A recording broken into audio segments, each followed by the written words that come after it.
An online community of some very concerned people has proven, against the odds, that indeed no man is an island.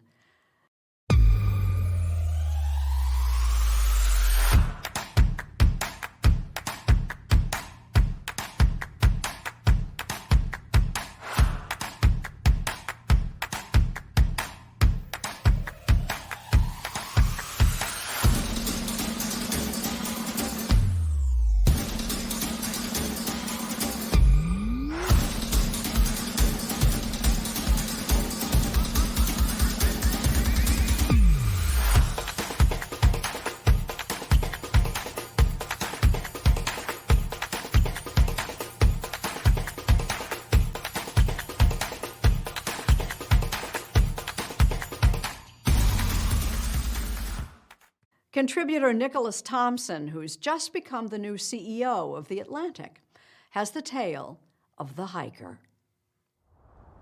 It's believed he started walking the Appalachian Trail sometime around April of 2017.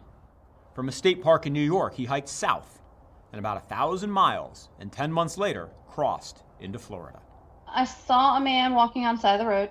The thing that stood out to me first was his beard. Also, his trekking poles. His trekking poles let me know that he was a hiker. Kelly Fairbanks was a so-called trail angel, offering help to weary hikers. Why did he make an impression on you? He just had a really kind aura about him. Yeah. He was joking and laughing with me, had a beautiful smile, and he had beautiful eyes. Different Sounds like from you thought he was kind of handsome. Yeah, most of the women do. Fairbanks took a few pictures of him. So did other hikers. Some caught him on video. Did you ask him his name? He introduced himself to me as Mostly Harmless. Mostly Harmless. That's what he called himself when he was on the trail and off the grid. He said, "I'm not using a cell phone." And I said, "What do you mean you're not using a cell phone?" And he said, sometimes people just want to disconnect. 6 months after that, in southern Florida, hikers made a terrible discovery. Call your county 911. What is the address of your emergency? They were calling from the Big Cypress National Preserve in Florida's Alligator Alley. We just found a dead body. Okay. Are you on the trail? Yeah, I'm on the trail, and then the dead body is at the Camp Noble site. The body was curled up in a yellow tent. We had a white male. We had no electronics, no identification, no wallet, no personal information. There was nothing there that gave us a hint at the time. David Herm is a detective with the Collier County, Florida Sheriff's Office. We just typically don't see people go to that lengths. Most people are not comfortable being completely off the grid like that. The Sheriff's Department put out a sketch. So you're looking at Facebook at work. You open up a group that you're part of, and you see a picture of this person you recognize. Yes. How do you react? Freaked out a little bit. Kelly Fairbanks was sure it was Mostly Harmless, but his real name remained a mystery. Sheriff's detectives searched databases using his face and fingerprints. Nothing. The autopsy couldn't even pinpoint a cause of death.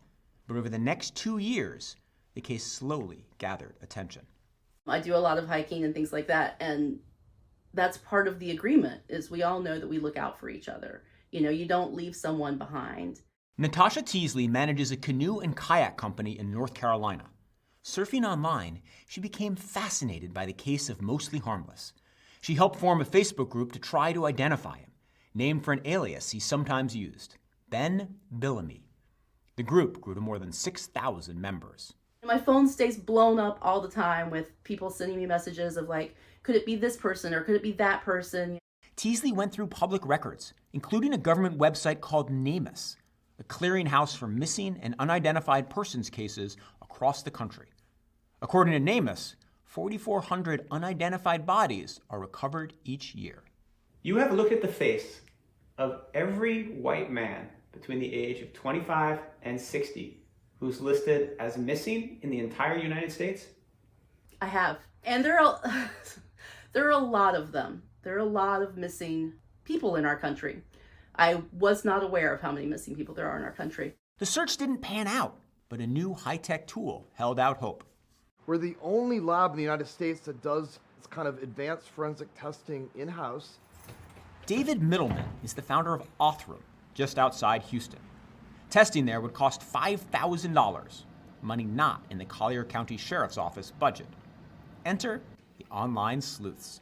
There was a dedicated group of folks that really wanted to see this case move forward. And so being that funding was the only bottleneck, and when we encountered that situation, we opened it up for crowdfunding.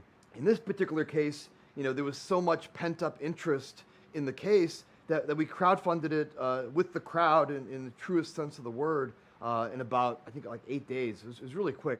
Othram received some of Mostly Harmless's DNA from the sheriff's department and went to work. What we do is we capture tens of thousands of markers to hundreds of thousands of markers, and we do more of a relationship search instead of an exact match. Some people call it a genealogical search. The results showed that Mostly Harmless was probably from Assumption Parish in Louisiana. Articles appeared online. One that I wrote for Wired was read by 1.5 million people. Still, months went by with no positive ID. But then Randall Godso from Louisiana saw a post. And as soon as I saw the pictures, I knew immediately, it's like, oh, that's Vance. It was his college roommate. Tingle ran down my spine. 2.5 years after his body was found, the hiker had a name. Today we know that Mostly Harmless was a man by the name of Vance Rodriguez. The thousands of people following the case soon learned that Vance Rodriguez was complicated. He indeed grew up in Louisiana, and he moved to New York in his 30s. He was a brilliant computer programmer whose notebooks, found in the tent where he died, were filled with computer code. Vance Rodriguez was estranged from his family, had troubled, even abusive romantic relationships, and he'd sometimes disappear on his friends. Still, why had it taken so long to identify him? Partly because he had erased his tracks, and partly because no one was looking for him. It wasn't entirely the answer that the people who'd been working on his case wanted to hear. All the people who met him on the trail describe him as friendly, amiable, easy to talk to, whereas all the other people who knew him in real life describe him as a little distant, a little bit of a loner. What's the difference? How did that happen?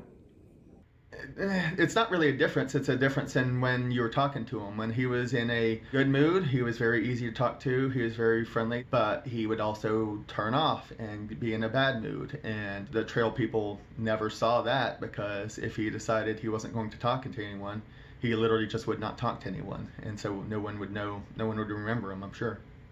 To me, him being imperfect was always a possibility. We're all humans and we all have really complicated pasts, I don't think it changes the value of what we did as a community, we came together out of human kindness.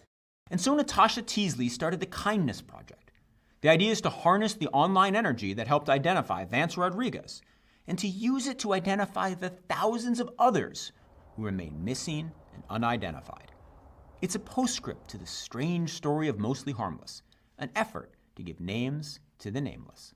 My hope is that it doesn't end here, that every single person who was impacted by this story in some way will at least carry away with the knowledge of care about it, care about who these people are, and that they have friends and family. They do. Even if you've given up that they have friends and family, they have friends and family.